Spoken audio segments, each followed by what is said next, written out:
onto the regular season MVP because they are doing separate things. Like you said, this one's the bubble MVP. Yeah. Regular season MVP. Who do you have taking it home? Oh man, to me it's a toss up between Harden and LeBron. Um, I think LeBron at his age and for him to go to yet another team and make that team a number one seed. And, one of the biggest knocks on LeBron his whole career was, oh, but he did that in the East. He did it in the East. The East was always easy. LeBron, number one seed. If not, second seed or whatever, high fucking seed. Everyone discredits the East because a lot of times, the West did have the more dominant teams and the better talent.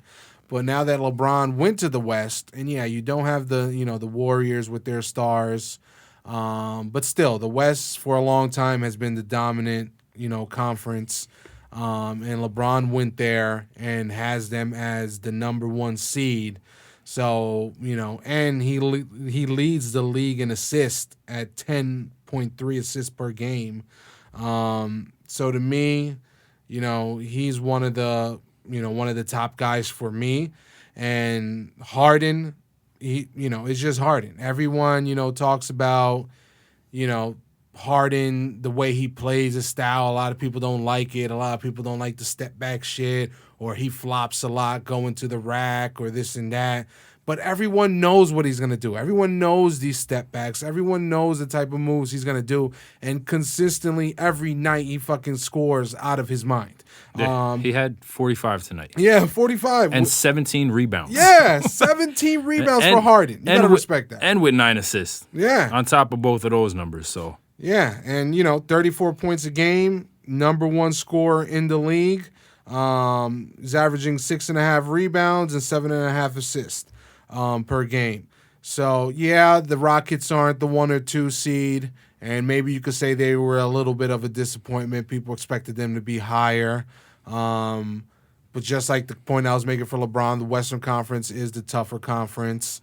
So it's a little bit harder to be that high of a seed. And they're still in the playoffs. They're still going to be in good shape. We'll see, if they get Westbrook back like we touched on. But those are the two guys. And to me, it's like you have, because the MVP race is between LeBron, Giannis, and Harden. And I might even throw Luka. Yeah, Luka could be in there. I know they're not top seed in the West, but you take Luka off that team, they're fucking done. Yeah, they're not in the playoffs at all. By far, they're not in the playoffs. But, like Harden, just back to the point where I was going to make, LeBron and Giannis, they get a lot of their points in the paint. They get a lot of, alley-oops. They bully people in the paint to get to the rim. They use their weight and their size to get there. Harden doesn't have that. Harden either shoots from the outside or he's going to hit you with a move and, drive to the rack.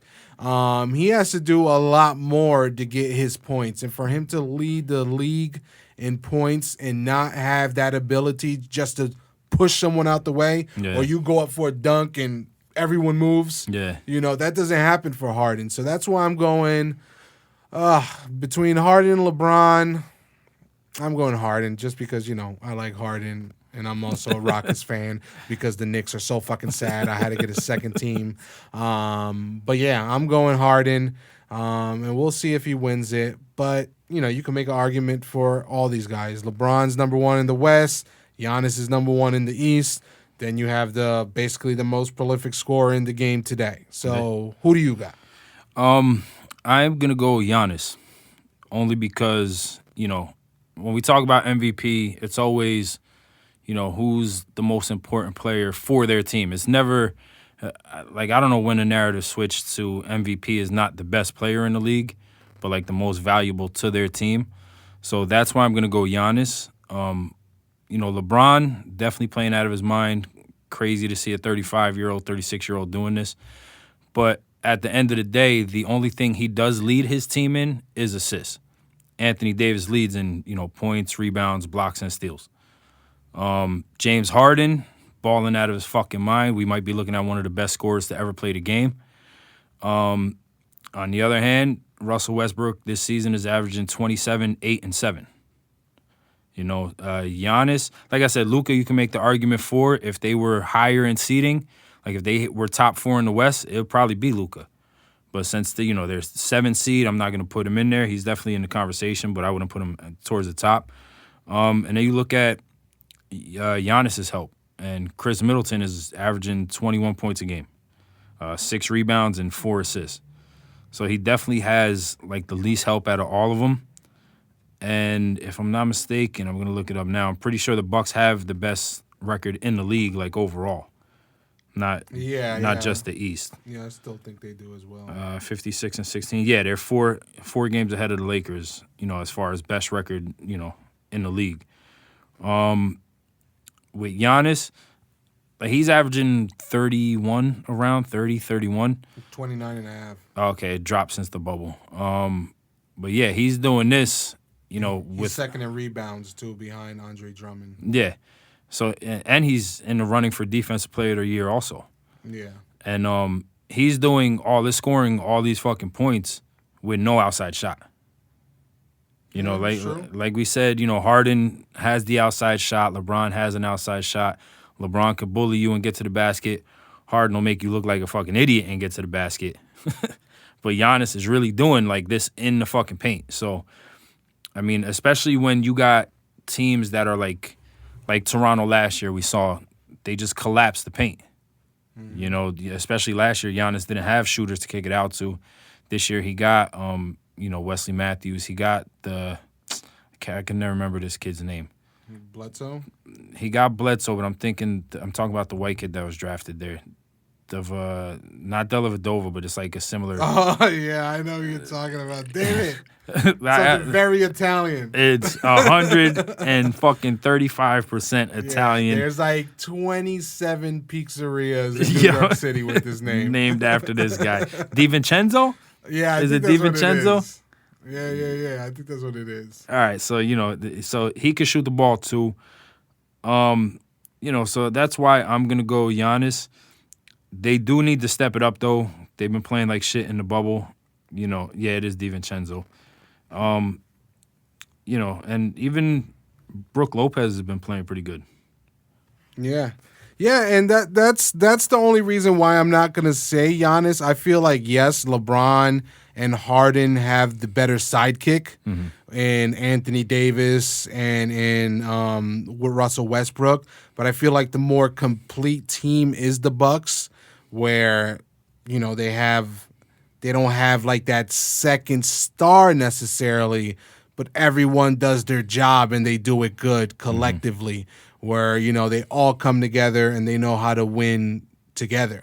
And you have that team has a lot of guys that come off the bench that have been starters for many years in the league. Brook Lopez, Robin Lopez, Bledsoe, Ilyasova. Yeah, exactly. So there's a lot of guys with experience who have been in that starting role. That now that they come off the bench, they know exactly what to do. They're fresh, and they help that team win. Where yes, Chris Middleton is like the second star next to Giannis, but he's not. You're not gonna look at him like, oh, he's in an MVP race no way. Nothing like that. He's a very good player, but he's just not that superstar like that. So that's the only knock I would have on Giannis. Of course, Giannis is fucking insane. 29.5 points, 13.6 rebounds, 5.6 assists per game. This is for a big man. And just some of the shit he does. You're like, how? I was gonna say he's doing all this and he's a fucking rim protector. Yeah, it's crazy. But since we are going back and forth about it, and we did shout out all the stats, I think we come into agreement that T.J. Warren is the bubble and regular season MVP now. Nah, I'm fucking around. But shout out to him. He is balling too. Yeah, shout out to T.J. Warren. Even though he really didn't deliver against the Heat, everyone thought that was going to be like a super showdown. I wanted like Jimmy Butler to have 34, T.J. Warren to have 30 plus, and both of these motherfuckers didn't hit 20. Yeah, so it is what it is. But yeah, he's definitely been a surprise in the bubble. Maybe he just likes, not playing in front of fans. His nerves go down. I don't know what it is. So he's the Kirk Cousins of the Yeah, NBA. he's the Kirk Cousins. Yes, sir. Who knows? Who knows? We have to wait to see when fans are invited back. If this guy goes like 0 for 8 from like the Yeah. 3-point line, it might be that.